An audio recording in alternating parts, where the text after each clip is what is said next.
له وأشهد أن لا إله إلا الله وحده لا شريك له وأشهد أن محمدا عبده ورسوله أما بعد فإن خير الحديث كتاب الله وخير الهدي هدي محمد صلى الله عليه وسلم وشر الأمور محدثاتها وكل محدثة بدعة وكل بدعة ضلالة وكل ضلالة في النار.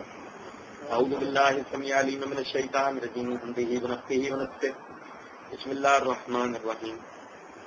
اللهم صل على محمد وعلى آل محمد كما صليت على إبراهيم وعلى آل إبراهيم إنك حميد مجيد. اللهم بارك على محمد وعلى آل محمد كما باركت على إبراهيم وعلى آل إبراهيم إنك حميد مجيد.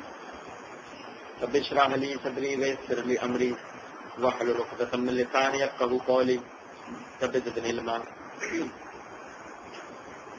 والذي قدر فهدى والذي أخرج المرعى فجعله غثاء أحوى سنقرئك فلا تنسى إلا ما شاء الله إنه يعلم الجهر وما يخفى ونيسرك لليسرى فذكر إن نفعت الذكرى فيذكر من يخشى ويتجنبها الأشقى الذي يصلى النار الكبرى ثم لا يموت فيها ولا يحيا قد أفلح من تزكى وذكر اسم ربه فصلى بل تؤثرون الحياة الدنيا والآخرة خير وأبقى إن هذا لفي الصحف الأولى صحف إبراہیم وموسیٰ.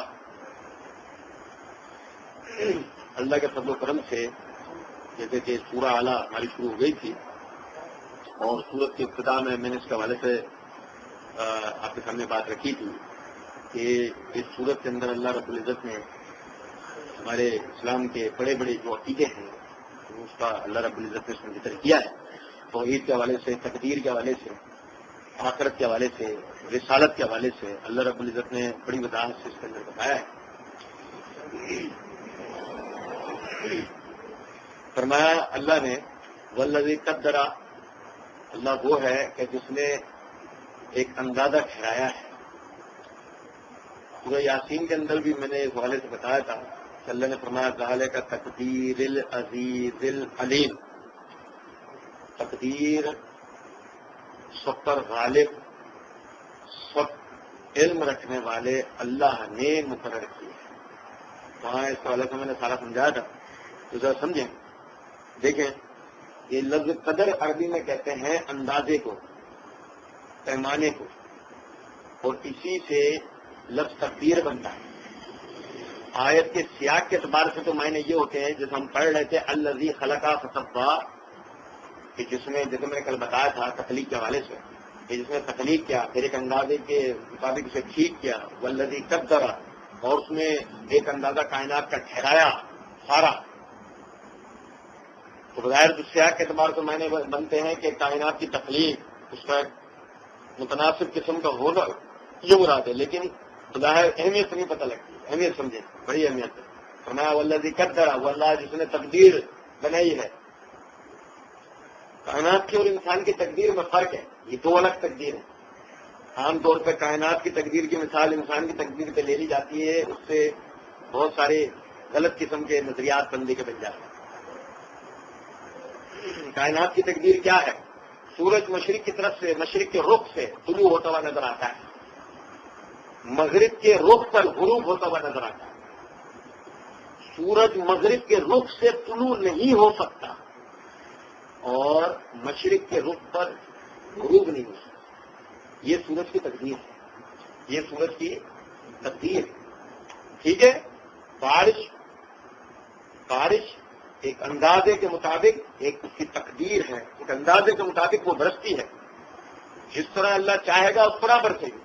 جہاں کم برسانا چاہے گا کم برسے گی، جہاں زیادہ برسانا چاہے گا زیادہ برسے گی. کوئی روک سکتا، کوئی اسے ہٹا سکتا نہیں ہے. اللہ یہ ہے کہ نبی اکرم صلی اللہ علیہ وسلم سے صحابہ کرام رضوان اللہ علیہ مجمعین نے کہا اللہ کے رسول بارش نے ہمیں تباہ کر دیا، دعا کرے بارش رک جائے. نبی اکرم صلی اللہ علیہ وسلم نے دعا کے لیے ہاتھ اٹھایا، فرمایا اے اللہ ہم پر بارش نازل کر مگر ہمارے ارد گرد. یہ دعا نہیں کری کہ اللہ بارش روک دے، دعا کری اے اللہ بارش نازل فرمائیے مگر ہمارے ارد گرد. کیا مطلب؟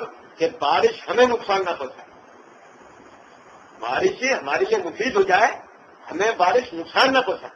تو اس لیے آپ دیکھیں سورج مکھی کا بیج آپ نے بویا اس سے پپیتے کا درخت نہیں نکلتا. سمجھ رہے بات کا مطلب ہے سورج مکھی کے بیج سے کبھی بھی پپیتا ادرک نہیں نکلتا. پانی کے اندر کوئی آدمی بھی مقناطیسی طور پہ ڈوبتا نہیں ہے, لیکن دلدل سے کوئی آدمی آسانی سے نکلتا نہیں. سمجھ رہے بات کا مطلب ہے نہیں. باقاعدہ برف کا کام کیا ہے کہ ایک منجمد پانی کی شکل دیکھ رہے ہیں, ٹھوس شکل پانی, لیکن پانی مائع کی شکل میں بہتا ہوا آپ دیکھ رہے ہیں. وہ گرم بھی ہے, وہ ٹھنڈا بھی ہے, وہ میٹھا بھی ہے, وہ ترش بھی ہے. ٹھیک ہے. باقاعدہ سمندر آپ کو کھٹا پانی نہیں دے سکتا, لیکن موسمی سے کھٹا پانی نکلتا ہے. سمندر آپ کو کھٹا پانی نہیں دے سکتا. دریا آپ کو دنیا میں کہیں کھٹا پانی پایا جا سکتا ہے؟ دنیا میں کہیں دیکھا ہے ایسا کہیں کھٹا پانی بہتے ہوئے؟ پانی کے تین ذائقے, میٹھا ہے, کھارا ہے, ترش ہے, تین ذائقے. اور کھٹا پانی کہیں نہیں ہے, لیکن موسمی سے کھٹا پانی نکلتا ہے. یہ ہے تقدیر. جو اللہ نے جس کے لیے مقرر کر دیا ہے وہ وہی کرتا ہے. سمجھ رہے ہیں؟ اس سے وہ ایک گنا بھی آگے پیچھے ہو سکتا, ہو ہی نہیں سکتا. اسی لیے فرمایا بلا ربی ملایا بسم اللہ کی کتاب میں کوئی کچھ اور کوئی ہر چیز کائنات میں ایسی نہیں ہوتی جو پہلے سے کتابوں میں لکھ نہ دی گئی. ہر چیز اللہ کے حکم سے ہوتی ہے, کوئی چیز بھی بغیر اللہ کے حکم کے ہو سکتی نہیں. لیکن اس پر کبھی بھی انسان کو قیاس نہیں کرنا چاہیے. وہ آدمی اس پر انسان کو قیاس کر لیتا ہے کہ انسان کی تقدیر بالکل اس پر. میری بات سمجھ رہے؟ بعض لوگ یہ سمجھ لیتے ہیں کہ انسان کی تقدیر اس طرح ہے. مطلب کیا کہ انسان کھا رہا اللہ کے حکم سے, پی رہا اللہ کے حکم سے, تو مطلب گناہ اللہ کے حکم سے کر رہا ہے, ثواب اللہ کے حکم سے کر رہا ہے.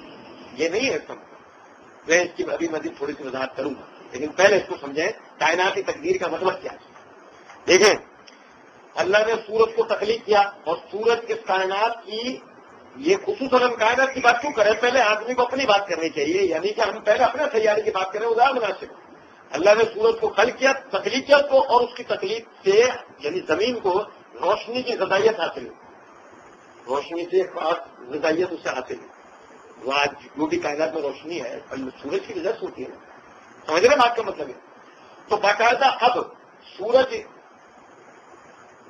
ساکن نہیں, ایک جگہ پہ سورج رکا ہوا.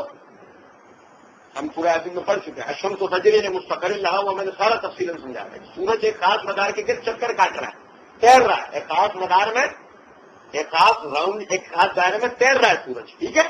اب یہ بات بڑی غور طلب ہے کہ جب سورج چکر کاٹ رہا ہے, سورج بھی رکا ہوا نہیں ہے, تو اس اعتبار سے اللہ رب العزت نے جو سورج کو سب سے پہلے خلق کیا ہے, سائنس بھی بتاتی ہے سب سے پہلے تخلیق سیاروں میں سورج کی ہوئی.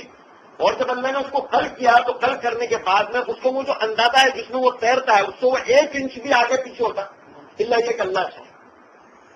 مگر یہ کہ اگر اللہ چاہے گا تو پھر وہ اپنی جگہ سے مکمل طور بھی ہٹ جائے گا, زمین اور اس کے درمیان کا ڈسٹینس کم ہو جائے گا, اور جو قیامت کے دن واقعہ ہوگا ہم پہلے صورتوں میں پڑھ کے آ چکے. عرض کرنے کا مطلب یہ ہے کہ باقاعدہ سورج اپنی جگہ سے نہیں ہٹتا, زمین اپنی جگہ سے ہٹتی. دو مقناطیس لے ہیں, دونوں کو مخالف سمتوں میں رکھیں, ایک خاص قسم کا رد عمل ان کے تحت ہوگا. دونوں مقناطیس جو کہ ابھی ایک دوسرے کی طرف رکھنے کی وجہ سے ایک کھینچ رہے تھے, اب اس سے ایک رد عمل ظاہر ہوگا. جب ان کو دونوں کو آپ نے رکھ دیا, بیچ میں کیل رکھیں, کیل رکھ دیں بیچ میں. اب جیسے آپ اسے موڑیں گے کیل ایسے کھڑی جائے گی, کیل اس طرح کھڑی ہو جائے گی.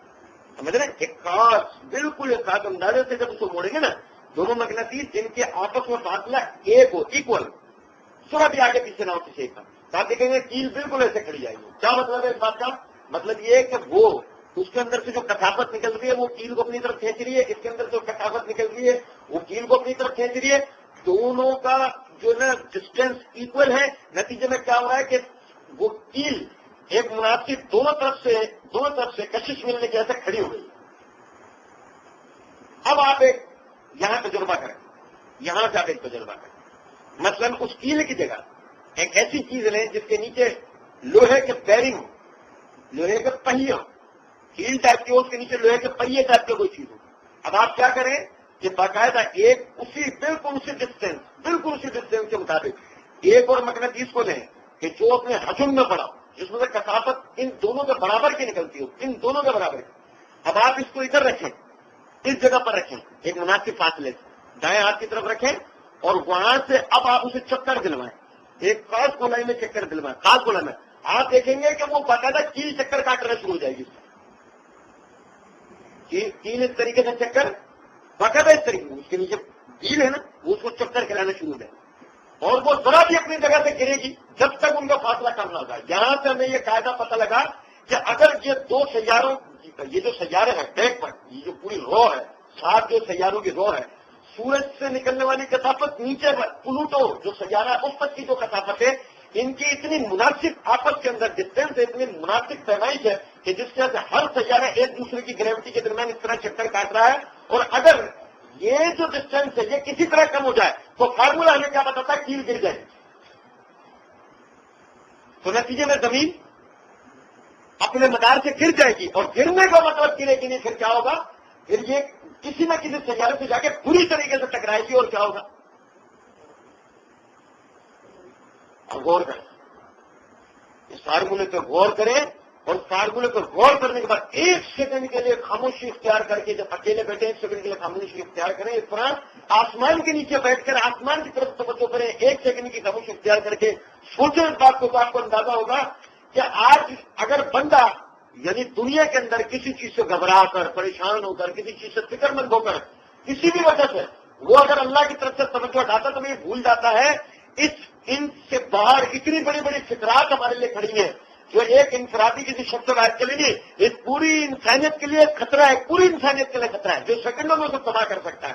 لیکن اللہ نے اس کو ایک خاص ایک طریقے سے اسے روک رکھا ہے اور وہ خطرہ انسان تک پہنچ سکتا.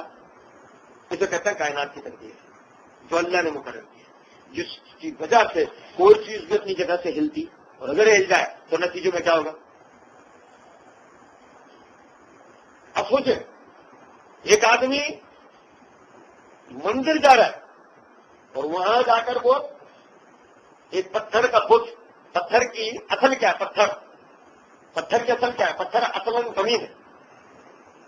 پتا ہے کچھ بات پتھر ہے نا پتھر کی اصل کیا ہے؟ زمین. اس کے علاوہ باقی کسی جگہ کے لیے یہ کہنا کہ وہاں پتھر ہو سکتا ہے پایا ثبوت کو نہیں پہنچ سکتا. زمین کے اصل پتھر اور بت کس چیز سے بنایا گیا تھا اس مندر میں؟ پتھر. حالت یہ ہے کہ ایک تخلیق کے لیے اجزائے ترکیبی جس چیز سے لیے گئے ہیں نا اس چیز کو قابو میں کیا ہوا کس نے؟ جو کہ قدیر ہے جو کہ عزیز ہے جو کہ اللہ ہے. اور یہ بات سمجھ یہ مراد مانگنے کیا کس سے؟ اس سے. اور بھول گیا کہ یہ اس وقت کس کے کنٹرول میں ہے؟ یہ سارا کا سارا یہ کس کے کنٹرول میں؟ زمین ایک پتھر ہے اور یہ پورا کا پورا پتھر کس کے کنٹرول میں؟ کہاں اللہ نے کہا افلا یؤفکون تم کدھر الٹے پڑ جاتے ہو عقلیں کدھر چلی جاتی ہیں تمہیں. آپ دیکھیں غور کریں یہ ہے تقدیر. فرمایا والذی قدر تم اس اللہ کے ماننے والے ہو جس نے اس کائنات کی تقدیر کو مقرر کیا ہے تو ہدا پھر تمہیں ہدایت دی ہے. پھر تمہیں آپ تھوڑی دیر کے لیے غور کریں اللہ کی شان جو آپ کے سامنے آئی ہے آپ کو اپنے مسلمان ہونے پر انشاءاللہ دن بدن فخر آتا جا رہا ہوگا. آپ کو اندازہ ہو رہا ہوگا کہ مسلمان ہونا کتنے فخر کی بات ہے. آپ ذرا تھوڑی دیر کے لیے سوچیں کہ آپ ہندو ہو آپ عیسائی ہو آپ یہودی ہو آپ کسی اور مذہب کے اندر ہو تو اس وقت آپ کی کیا کیفیت ہے؟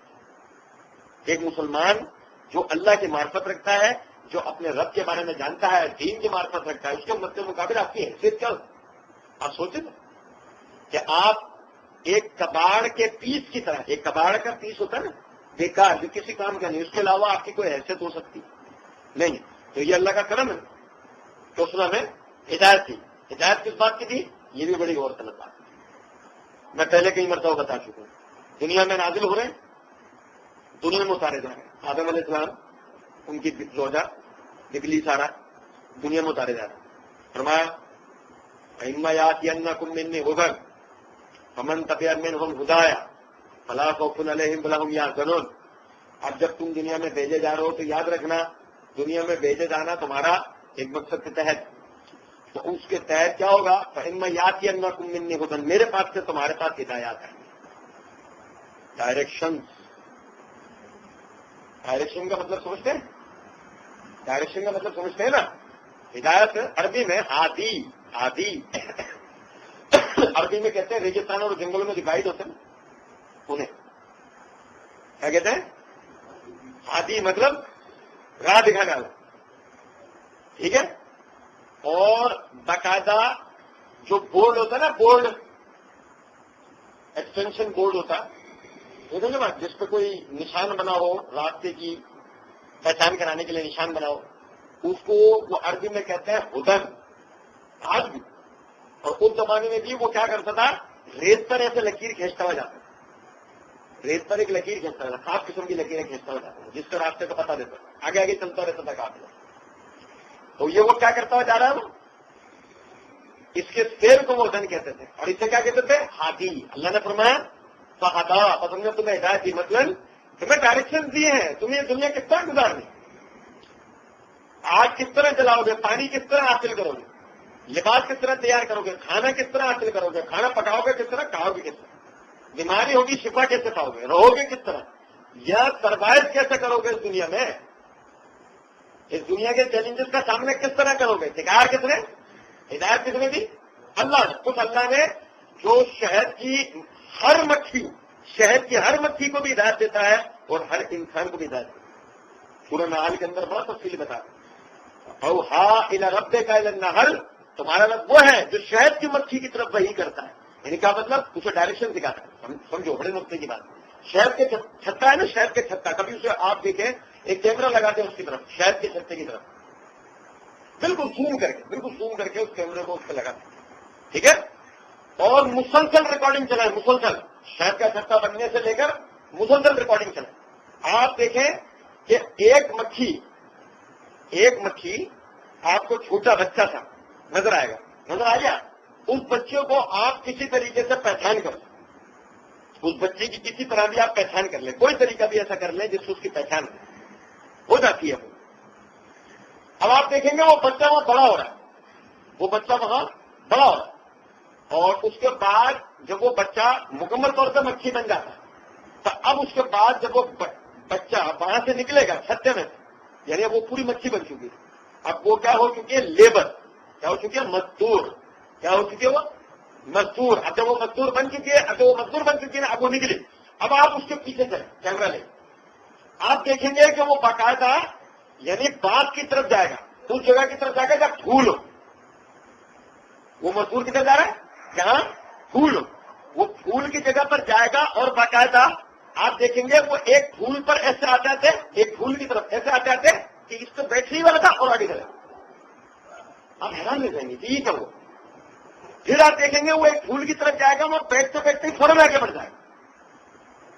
اس طرح 3-4 مرتبہ اگر ہوا تو ہوگا، ایک مرتبہ جو سکتا ہے، 2 مرتبہ ہو سکتا ہے، اور پھر وہ ایک پھول کے اوپر بیٹھ جائے. اب آپ کیمرے کو مسلسل اس پھول کی طرف رکھیں، اس پھول کی طرف کیمرے کو مسلسل رکھیں، اور تھوڑی دیر کے بعد جب وہ وہاں سے اٹھے تو اب کیمرے کو لے کے ساتھ ساتھ چلیں. یہاں سب سے بڑی بات ہوگی، آپ دیکھیں گے تھوڑی دیر کے بعد وہ باقاعدہ اس دل کے اندر جائے گا، اور جو اس کا کھانا تھا چھتے میں، تو اس کا کھانا تھا اسی کے اندر جا کے داخل ہوتا ہے. اب یہ 4 باتیں. بات نمبر 1، یہ کٹار بنا کر نہیں آتا ہے. شہد کی مکھی جتنے مزدور ہوتے ہیں رس چوسنے والے، یہ کٹار بنا کے نہیں آتے، ایک کے بعد ایک آتا ہے، ایک جا رہا ہوتا ہے دوسرا ہوتا ہے، ایک جا رہا ہوتا ہے دوسرا، کس طرح. اس کو کیسے پتہ لگا پاس کی ڈائریکشن کدھر ہے، بات اسے کیسے پتہ لگا. یہ ہمارے سامنے بچہ بڑا ہوا، اسے کیسے پتہ لگا، پہلی بنیادی بات. دوسری بات، وہ کیا کر رہا تھا، یہ پہلے پھول پہ بیٹھا تھا، وہ کیا کر رہا تھا. آپ اب جا کے دیکھو، ادھر جا کے دیکھو پھول کی طرف جس پہ یہ بیٹھا تھا، آپ حیران ہو جاؤ گے، وہاں اس نے مخصوص کلر کا ڈاٹ چھوڑا ہوگا، مخصوص کلر کا ایک نقطہ چھوڑا ہوگا. اس میں مطلب مثال کرو، پھول کیا ہے، سمجھ لیجیے اس کا کلر ہے ہلکا پیلا، تو وہ لال کلر کا دھبا چھوڑا ہوگا اس نے، لال کلر کا ایک دھبا. کیا مطلب ہے، پیچھے آنے والے مزدور کو پتہ لگے یہاں سے میں نے سارا رس نکال لیا. یہ طریقہ اس کو کس نے بتایا، یہ طریقہ اس کو کس نے بتایا. چلے اس سے بھی زیادہ مشکل ترین بات، پھر جب اس نے وہ رس نکال لیا، رس نکالنے کے بعد اب دوبارہ سے یہ اپنے دل تک کیسے پہنچا. کیونکہ یہ کسی راستے میں پیدل چلتا ہوا نہیں آیا تھا کہ ادھر ادھر کی چیزیں دیکھ کے سمجھ لیں.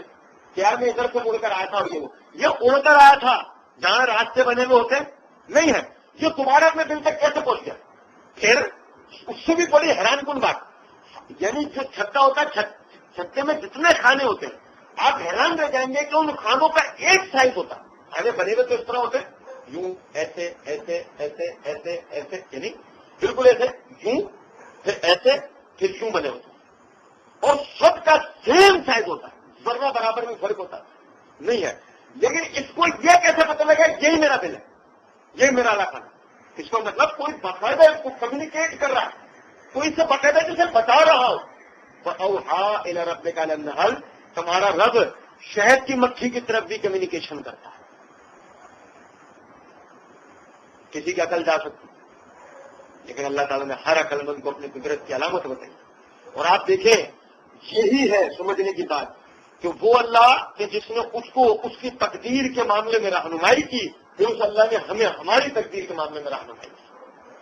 ورنہ اگر اللہ ہمیں ہماری تقدیروں پر چھوڑ دیتا تو نتیجے تک جیسے آج ہم نے سمجھ لیا ہے نا بات، ہمارے اندر گمراہ قسم کے لوگ یہ کہتے ہیں اگر بھائی دیکھو بات سنو، نماز جب اللہ چاہے گا میں پڑھ لوں،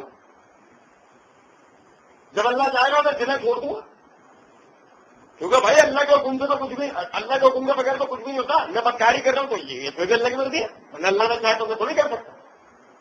ہم پر کیا چکا پیچھے بھی اللہ نے فرمایا وَهَدَيْنَاهُ النَّجْدَيْنِ، ہم نے تمہیں دو راستے دکھا دیے، اچھائی کا برائی کا دو راستے تمہیں دکھا دیے. اِمَّا شَاكِرًا وَإِمَّا كَفُورًا، دیکھنا یہ ہے کہ تم میں سے شکر گزار کون بنتا ہے اور ناشکری کون کرتا ہے. انسان کو اس کی تقدیر کے معاملے میں اللہ نے اچھائی اور برائی پر اختیار دیا ہے کہ چاہے تو اچھائی کو قبول کر لے، چاہے تو برائی کو. اللہ نے نہ تو کسی میں اچھائی ٹھوسی، نہ ہی کسی سے زبردستی کو برائی کا اللہ کام کرواتا ہے. یاد رکھیں یہ اللہ کی ذات میں عیب ہے کہ کوئی آدمی اللہ کے لیے یہ کہے کہ اللہ کسی سے نعوذ باللہ زبردستی کوئی گناہ کا کام کراتا ہے، یہ اللہ کی شان نہیں. سمجھ رہے بات کا مطلب کہ کسی نے اللہ نے فرمایا والذی قدر فہدی، وہ اللہ جس نے تقدیر کو مقرر کیا باوجود اس کی بھی تمہیں ہدایت دی. ورنہ چاہتا تم پر ایسا تمہاری تقدیر کو لازم کر دیتا کہ نماز ماں کے پیٹ سے تم کا حالت سجدہ پیدا ہوتا. جب تمہیں جب کھینچا جا رہا تھا تو تمہاری کیفیت کیا ہوتی کہ تم یوں ہوتے، یوں سجدے میں. اللہ اس پہ قادر ہے، اور پھر اللہ اس پہ قادر ہے کہ جیسے ہی اذان ہو، جیسے ہی پہلا مؤذن نے کلمہ زبان سے نکالا اللہ اکبر، بس اتنا اس نے زبان سے نکالا، اور یہی یہ جو اس کا منہ ہے یہ زمین سے گرے اور یہ گھسیٹتا ہوا جو نا گھسیٹتا ہوا الٹا مسجد کی طرف جا رہا ہو، اللہ اس پہ قادر ہے. لیکن یہی ہے کہ اللہ نے اس پر جبر کیا، زبردستی کی. کسی پہ اللہ نے زبردستی نہیں کی، بلکہ اللہ نے تو اپنا رحمان ہونا اس تمام مخلوق پر ثابت کر دیا. تو اس نے تقدیر مقرر کرنے کے باوجود بھی اللہ نے ہدایت دی اور فرمایا والذی اخرج المرعى، وہ اللہ ہے جس نے چارہ نکالا ہے. اور عربی میں کہتے ہیں ان کی قرت سے چارے، لیکن اصل میں آیت کے اعتبار سے، سیاق کے اعتبار سے اس سے مراد سارے نہ ہو. جیسے کہ پیچھے بھی ہم سورہ بقرہ میں پڑھ کے آ چکے ہیں. اللہ نے فرمایا وَأَنزَلَ لَكُم مِّنَ السَّمَاءِ مَاءً فَأَنبَتْنَا مِن كُلِّ الثَّمَرَاتِ رِزْقًا لَكُمْ، اللہ نے تمہارے لیے آسمان سے پانی اتارا اور تمام قسم کے فروٹ، نباتات، اناج زمین سے تمہارے لیے اگایا بطور رزق، رزقا لکم، تمہارے رزق کے. تو فرمایا والذی اخرج المرعى، وہ اللہ ہے کہ جس نے چارہ اگایا. اچھا دیکھیں کیا بات ہے، چارہ اگایا ہے، سمجھ میں آ رہی کچھ بات؟ ہم حیران ہوئے، ہم میں تو وہ حیران ہوا ہے. جیسے یہ میں نے آیت پڑھی ایسا ہوتا یوں جاتے ہم میں سے بات چونک جاتے ہم میں سے ایک دم ایسے چونک جاتے ہیں، ایسے توجہ کر لیتے فوراً. ارے یار کام کی بات آ گئی، کام کی بات یار یہ سمجھاؤ یہ کیا ہے. لیکن کسی کو بھی حیرت ہوئی ہے. حالانکہ حیرت والی بات نہیں، یہ تو سب سے حیرت والی بات ہے ہمارے لیے، ایک اچھے والی بات ہے. مطلب ہم دیکھتے ہیں باقاعدہ زمین کو دیکھتے ہیں، ہمارے سامنے بیج بو جاتے ہیں، ہمارے سامنے. آپ نے دیکھا ہے سورج مکھی کا بیج دیکھا ہے اتنا بڑا ہوتا ہے، لیکن دیکھا فصل دیکھیے کتنی بڑی بڑی تک ہوتی ہے. کیا ہے اتنے سے بیج سے اتنا بڑا ڈنٹل کیسے نکل سکتا ہے، عقل تسلیم کرتی ہے. اچھا گنے کی فصل دیکھیے، گنے کا بیج بھی اتنا بڑا، تیل لگتی ہے اس میں، لیکن دیکھا گنے کتنے بڑے نکل، 4 5 6 فٹ تک کے گنے نکلا. یہ کیسے ہو سکتا ہے؟ عقل تسلیم کرتی ہے بات. عقل تسلیم کرتی ہے اس بات کو نہیں نا. پھر اسی طریقے سے آپ یہ دیکھیں ایک چیز ہے، ایک چیز باقاعدہ اس کو اسٹور کیا جائے ایک جگہ پر. جیسے مثال دیتا ہوں آپ کو ایک چھوٹی سی، پانی لیں، پانی ایک ایسی جگہ جب یعنی سردی درجہ حرارت اتنا گرا ہوا ہے کہ اگر پانی کا قطرہ ایسے نلکے سے یہ قطرہ ٹپکے اور یہ جیسے زمین تک آیا تو یہ برف کا ٹکڑا بن کے گر گیا ہے نا. دنیا میں ایسی جگہ ہے باقاعدہ درجہ حرارت اتنا گرا ہوا ہوتا ہے کہ یہ قطرہ پانی کا اوپر سے ایسے گرا، یہ جتنی دیر میں زمین پہ آ کے گرے گا تو یہ برف ہو چکا ہو. سمجھ رہے بات کیوں نہیں؟ تو باقاعدہ ہمیں اس کی ایک مل ہے نا بات. حالانکہ سمجھاتا ہوں اسے بھی نہیں سکتے ہیں صحیح طرح، اسے بھی ہم سمجھا سکتے ہیں کسی نے اس کو برف بنا دیا فوراً کے فوراً، لیکن سمجھاتا ہوں اس کو بھی نہیں سکتے ہیں. لیکن ایک تھیوری ہے پوری اس کی. لیکن وہاں دیکھو وہاں کہ باقاعدہ پانی وہاں اندر موجود تھا تو پانی سے برف بنا نا.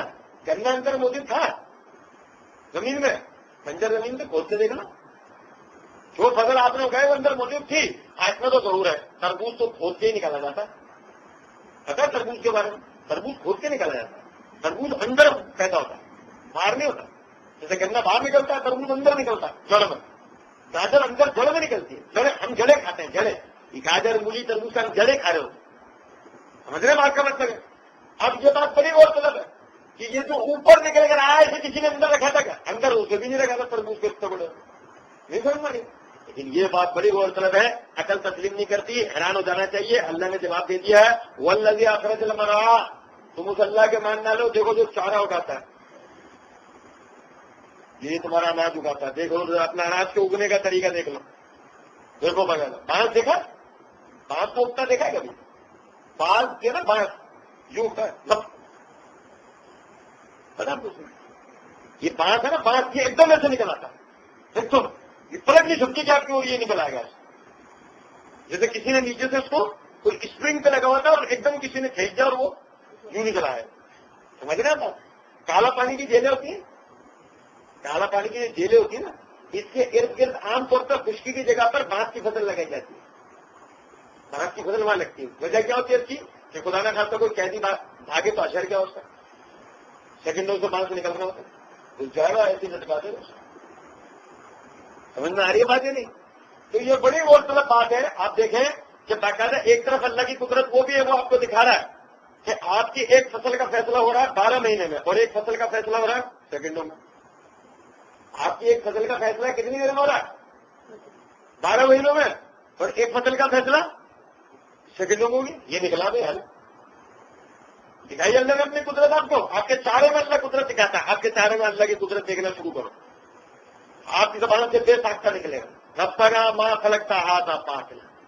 واقع ہے ہمارے مالک تم نے کوئی چیز بھی باطل تخلیق کی. کوئی بھی چیز اللہ کی خلق میں بیکار ہے. انسان کی خلق میں تو ہر چیز بیکار ہے، لیکن اللہ کی خلق میں کوئی چیز بھی بیکار نہیں. آپ دیکھیں یہ گنا ہوگا، گنا جڑ دوبارہ سے لگے گی تو فصل ہوگی. ٹھیک ہے، ایک ہو گیا. پتا چوپائے کھاتے ہیں شوٹ سے، سرسبز جو ہرا ہو ہرا تو اونٹوں کے لیے بہترین غذا ہے، اور سوکھ جائے تو چوپایوں کے لیے، جانور مویشی بھینس گھوڑوں کے لیے ان کے لیے بہترین غذا ہے. کہیں سے بیکار؟ یہاں تک بیکار ہوا نہیں. گنا یہ اگا ہوا گنا، یہ گنا یہ آپ کے لیے فائدہ مند ہے. اس سے آپ کی شکر بھی بنتی ہے، اس کو آپ ویسے بھی کھاتے ہیں. پھر جو اس کا ریشہ نکلتا ہے اس سے وہ چپ بورڈ بنتا ہے، چیزیں بنتی ہیں. جو ریشہ بچتا ہے نا آخر میں رس نکل گیا، اب یہ ریشے بچے گنے کے، اس سے یہ آپ کا چپ بورڈ بنتا ہے. کوئی چیز گنے کی فصل میں ایسی بچی جو آپ کے فائدے میں نہ ہو. انسان کے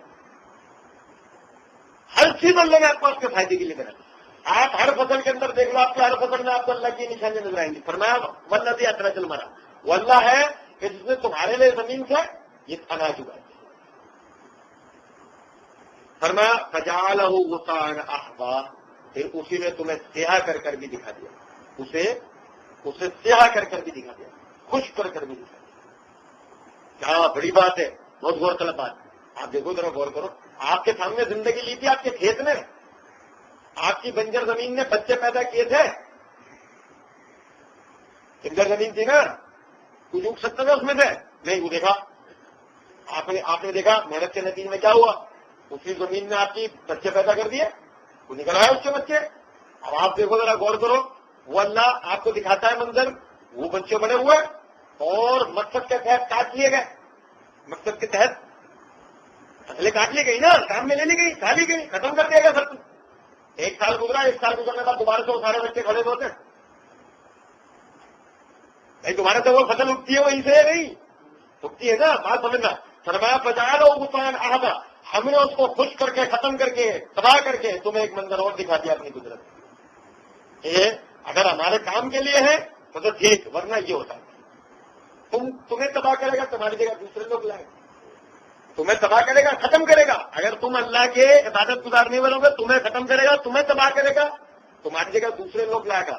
وہ اللہ کے فرما بردار بھی ہوں گے، وہ اللہ کے دین پر عمل کرنے والے بھی ہوں گے، خالی ستن زمانے کے لانے باتیں نہیں ہوں گی، اللہ کے دین پہ عمل کرنے والے لوگ ہوں گے، اور نتیجے میں ان کے اوپر اللہ اپنے دین کو کھڑا کرے گا، قائم کرے گا۔ بجالو غصان احبا، جو باقاعدہ وہ اناج کو خوش کر کے تمہیں ترغیب دلاتا ہے کہ بالکل اسی طرح تم بھی خوش کر دیے جاؤ، خوش بھی جائے گا انسان، کیا پڑ جائے گا، ختم۔ احبا کے میں نے خوش کرنا بھی ہے، کیا کر دینا، اب دیکھو کیا پڑتا ہے، بڑھاپا کیا ہے، ارذل العمر، ارذل العمر دکھاتی ہے اس کو منظر، کیا کچھ کر سکتا نہیں۔ اللہ کو جوان کی عبادت بہت پسند ہے، جوانی کیا کرتا ہے، عیاشی، عبادت نہیں جی، کیا کی ہے، عیاشی، نتیجے میں کیا پائے گا، نتیجے میں اس کو کیا پائے گا، وہ دنیا میں بھی مکافات عمل کا شکار اور آخرت میں بھی عذاب کا شکار ہے۔ دنیا میں دیکھے گا اپنی عیاشی کا نتیجہ، عیاشوں کا گروہ پیدا کیا نا اس نے اپنے گھروں سے۔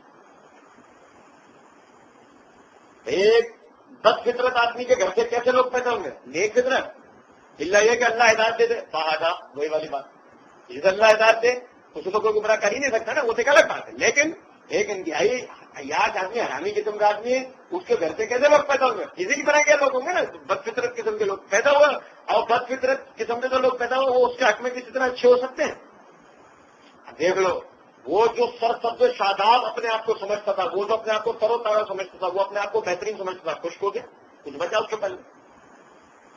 اور میں سنوکروں کا فلاح تھا، سنوکروں کا، اے نبی اکرم صلی اللہ علیہ وسلم، ہم آپ کو پڑھائیں گے، ہم آپ کو، آپ صلی اللہ علیہ وسلم کیا تھے، امی،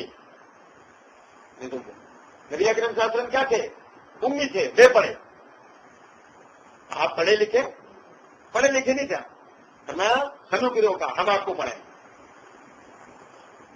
کیا ہوا، یہاں پہ آنکھیں نہیں کھلی ہماری، آنکھیں کھلنے کی بات ہے یار، جس کو اللہ پڑھائے گا وہ شخصیت کیسی ہوگی، یہ ہوتا ہے ایسے آ کے پڑھ جائیں گے، یہ اور یہ بڑی بات، سنوکروں کا، ہم آپ کو پڑھائیں گے، اور یہ بات سمجھنا۔ اور آپ دیکھیں جو اللہ پڑھائے گا وہ پڑھانا نرالا ہوگا، اور جسے پڑھائے گا لازمی بات ہے وہ شخصیت نرالی ہوگی۔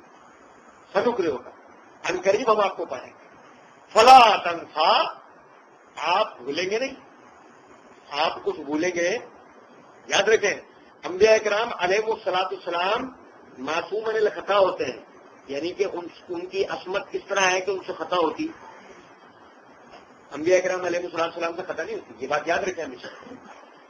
خطا کیا چیز ہے، وہ عمل کرنا غلطی سے، کوتاہی سے، وہ عمل کرنا جو اللہ کی ناراضگی کا موجب ہے، جس میں اللہ ناراض ہوتا ہے اسے کیا کہتے ہیں ہم، خطا۔ اور جس عمل کو جان بوجھ کر کیا جائے، ایسی کسی عمل کو جان بوجھ کر کیا جائے اسے کہتے ہیں گناہ، اسے کہتے ہیں گناہ۔ انبیاء کرام خطا سے پاک ہیں، تو گناہ سے تو لازمن پاک ہو، گناہوں سے تو لازمن پاک ہو گئے، اب وہ پاک سمجھے گا، یعنی کیا، بھولنا کیا چیز ہے، بھولنا کیا چیز ہے، سنوکروں کا فلاح تنسا، اے نبی اکرم صلی اللہ علیہ وسلم، ان قریب ہم آپ کو پڑھائیں گے، آپ کچھ نہیں بھولیں گے۔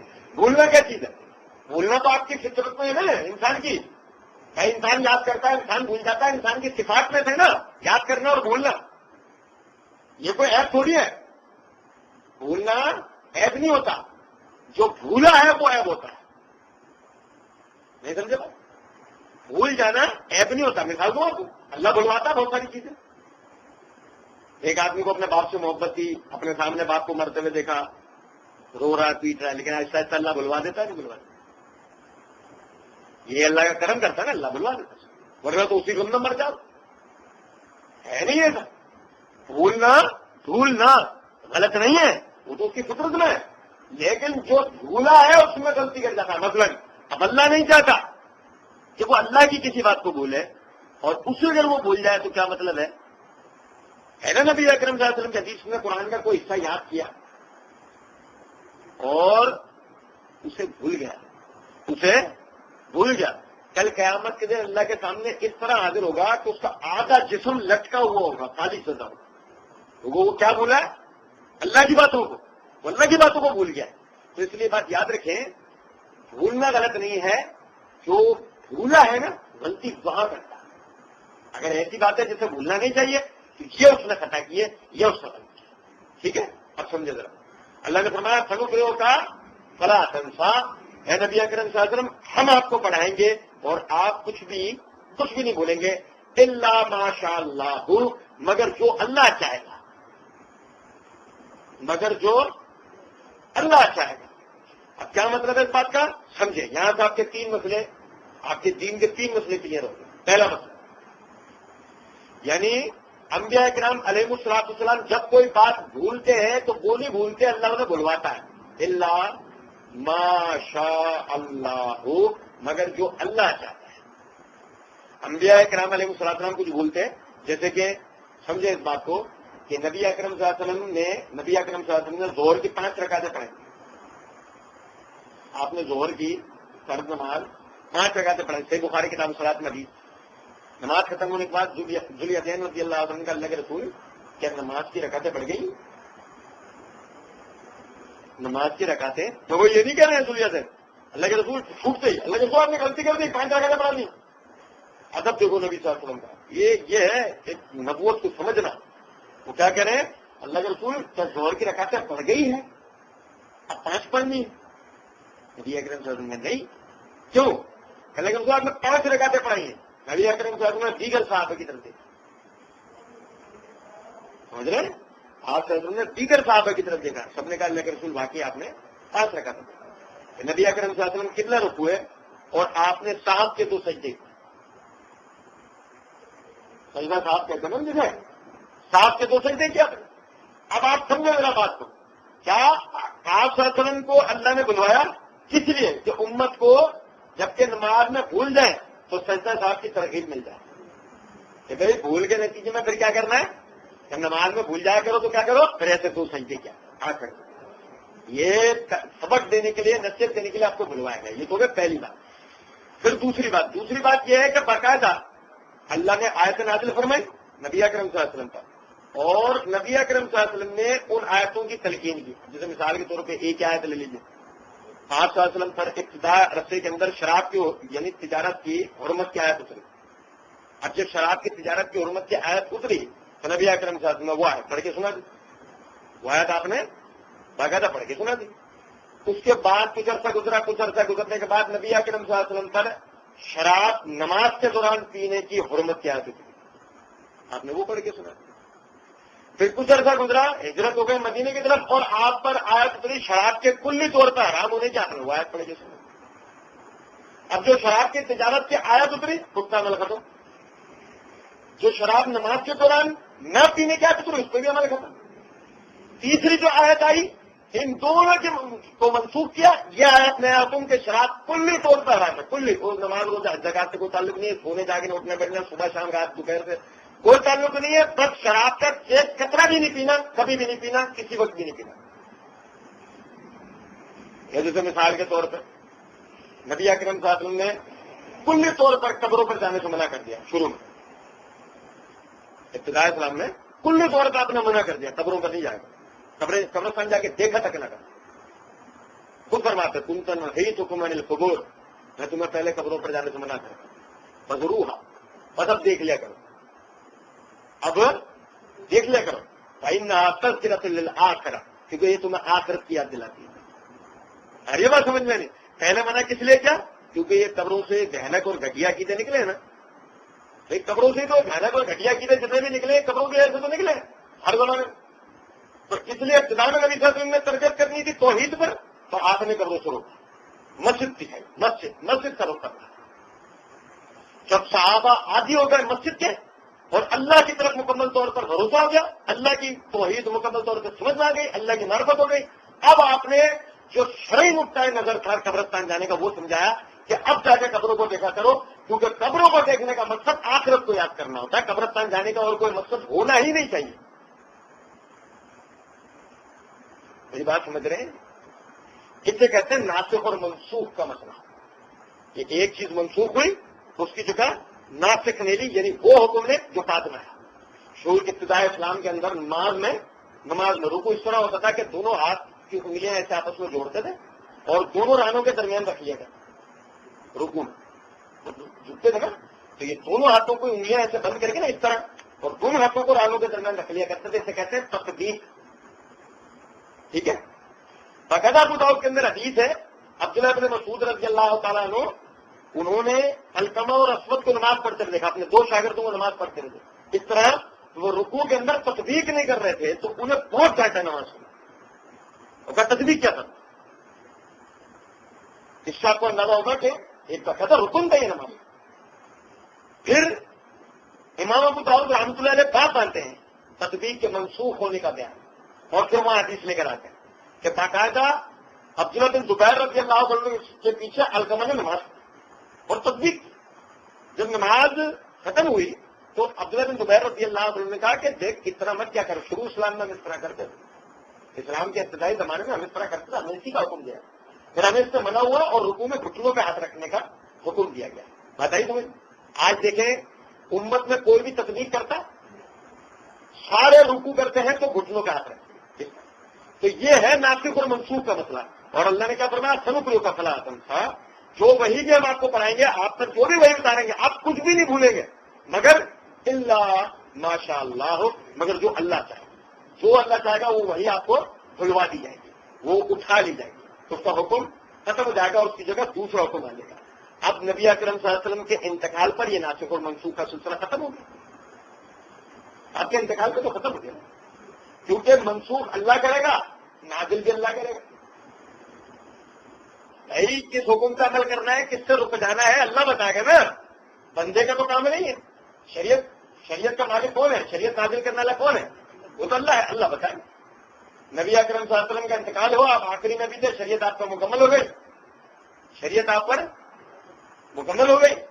جو منسوخ ہونا تھا وہ منسوخ ہو گیا، جو ناسخ تھا رہ جانا تھا وہ رہ گیا. 6666 آیتیں اور 7 رسول اللہ صلی اللہ علیہ وسلم کی وضاحت، جس کو حدیث کہتے ہیں، ہم تک اللہ کے فضل و کرم سے پہنچ گیا. اس میں کیا ناسخ ہے کیا منسوخ ہے سب بتا دیا گیا. ٹھیک ہے. اب اس کے بعد آج کوئی ناسخ اور منسوخ کا مسئلہ آج نہیں. آج تو جو چیزیں منسوخ ہیں پہلے سے بتا دیجیے. مثلا مدعا، سمجھتے ہیں مدعا؟ بعض بھائیوں کے فوراً ذہن میں آ گئی ہوگی بات. اب مدعا شروع اسلام میں تھا، ہم پالتو گدھے کا گوشت شروع اسلام میں کھایا جاتا تھا. ٹھیک ہے، جس پہ سواریاں ہوتی ہیں یہ بار برداری کے کام میں لیا جاتا ہے، شروع اسلام میں حلال ہے. خیبر کی جنگ میں باقاعدہ ان کی حرمت نازل ہو گئی، جنگلی گدھے کا گوشت حلال ہو گیا، یہ حرام ہو گیا. جنگلی گدھا کیا ہوتا ہے؟ زیبرے کو حلال رکھا گیا اور گدھے کو یہ جو بار برداری کا اس کے گوشت کو حرام کرا. تو یہ ساری چیزیں پہلے شریعت نے طے کر. اب کوئی آدمی یہ کہے کہ نبی اکرم صلی اللہ علیہ وسلم بھول گئے تو وہ کفر کرے گا. یوں بولا جائے گا نبی اکرم صلی اللہ علیہ وسلم کو اللہ نے بھلوایا. سنقرئک کا فلا تنسیٰ الا ماشاء اللہ. اے نبی اکرم صلی اللہ علیہ وسلم ہم آپ کو پڑھائیں گے، آپ کچھ نہیں بھولیں گے مگر جو اللہ چاہے گا آپ کو بھلوائے گا. اس لیے یاد رکھیں کوئی نبی بھولتا نہیں ہے، کوئی نبی خطا نہیں کرتا، کوئی نبی گناہ نہیں کرتا. آدم علیہ السلام سے غلطی ہوتی ہے، ہم دیکھتے ہیں کہ وہ آدم علیہ السلام سے وہ غلطی ہوئی، کیا مطلب ہے؟ اللہ خود بتاتا ہے وسوسہ لہما شیطان نے دونوں میاں بیوی کو وسوسہ ڈالا. جان بوجھ کے انہوں نے کوئی غلطی کی، گناہ کیا؟ نہیں، ایسا نہیں. اور اللہ نے تو پہلے کیا تقدیر اللہ کو پتہ تھی، تو اللہ نے پہلے کیا کہا تھا فرشتوں سے؟ انی جاعل فی الارض خلیفہ، میں زمین میں اپنا خلیفہ بنانے والا. پہلے کہا تھا نا. آدم علیہ السلام ابھی تخلیق ہوں گے، پھر جنت میں بھیجے جائیں گے، پھر بیوی ان کی حضرت ابا سے نکاح ہوگا، پھر شیطان جو ہے سجدے کا جب حکم ہوگا پھر شیطان سجدہ کرنے سے انکار کرے گا، پھر یہاں آئیں گے، پھر یہ ساری بات ہوگی نا. اللہ نے تو پہلے کہہ دیا انی جاعل فی الارض خلیفہ. اللہ تو جانتے تھے. اس لیے پتہ کیا لگا کہ آدم علیہ السلام سے کسی بھی نبی کے بارے میں، یونس علیہ السلام کے بارے میں تو نام لے کر کہا ہے نبی اکرم. کوئی تو ہے نا یہودیوں کا بے غیرتوں کا عقیدہ ہے. یونس علیہ السلام جھوٹ بولتے، تورات میں لکھا ہوا یونس علیہ السلام جھوٹ بولتے تھے، یونس علیہ السلام دھوکہ دیتے، امت کو جھوٹی باتیں بولتے۔ نبی اکرم صلی اللہ علیہ وسلم ان سے تو بہتر ہم کم سے کم جھوٹ تو نہیں بولتے۔ نبی اکرم صلی اللہ علیہ وسلم نے فرمایا تم میں سے کوئی اپنے آپ کو یونس بن متا سے بہتر نہ کرے۔ کیا مطلب؟ سمجھ رہے ہیں بات کا مطلب؟ یہودیوں کا رد کیا، یونس علیہ السلام نبی ہیں، ہم سارے مل کر بھی جمع ہو جائیں تو ان کے پیروں کی دھول کے برابر بھی پہنچ سکتے نہیں ہے، تو اس لیے ہمیں تعلیم کا فرمائی اس بات کی کہ تم میں سے کوئی نہ کہ میں ان سے بہتر، یہ یہودیوں کا قول۔ تو اس لیے انبیاء کرام علیہ السلام کا ایک مقام ہے، ان کا ایک منصب ہے، تو منصب رسالت کو سمجھنا چاہیے۔ بقیہ انشاءاللہ کل پڑھیں گے۔ آج ہم نے پڑھا والذی قدر فہدی والذی اخرج المرعى فجعلہ غثاء احوا سنقرئک فلا تنسى الا ما شاء اللہ، اور جس نے اندازہ ٹھہرایا پھر راہ دکھائی، پھر جس نے چارہ اگایا پھر اس سے خشک کو سیاہ کر دیا۔ ہم جلد آپ کو پڑھائیں گے، پھر آپ نہ بھولیں گے مگر جو اللہ چاہے گا۔ وما علینا الا البلاغ۔